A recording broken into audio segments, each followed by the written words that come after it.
जिंदगी को पाना भरी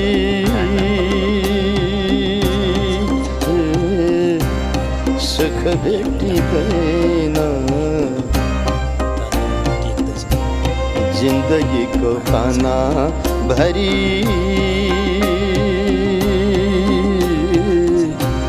सुख भेटिँदैन।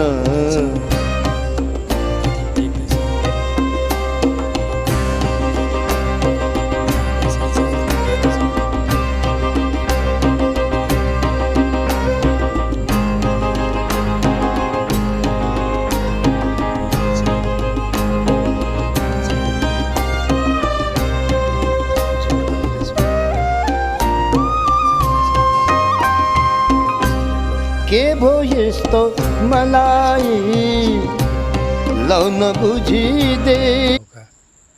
मजाले लहराम गएको छ। योपालि फर्सी चाहिँ फलेन। यो बिँ रोपेको थिएँ, बिँ पनि हेल्दी त हेल्दी छ। अनि यो झारपातले चाहिँ जहिले तहिले 15 दिनमा चाहिँ गोडेन भने चाहिँ यो झारपातले छोप्छ।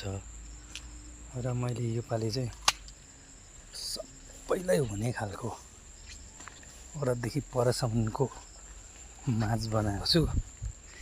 यहाँबाट यो घिरुङ्ला माथि चढ्दैछ, उतापट्टि काँक्रा, बिचमा करेला, त्यहाँदेखि फेरि काँक्रा, फेरि मास्तिरबाट लौका, यति हालेर चाहिँ ठुलो माछ बनाइरहेको छु परदेखि त्यति वरिपरि।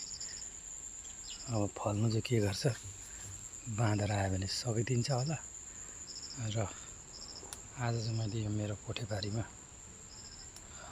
मिहिनेत गरेर रोपेको फुल्दै रहेछ अलिअलि। अब 10-15 दिनमा चाहिँ कोनी त लाग्छ होला अलिअलि। र यहाँ यसरी मकैबारीमा अलिअलि मकैसकै छ टुप्पा-टुप्पामा। र त्यहाँ मास्तिरमा अलैँची पनि अलिअलि छ। पुरा मल्टिपल लगाइरहेको छु यसरी। मैले त यस्तै छ मेरो गुरेनमा, गुरेनको अपडेट।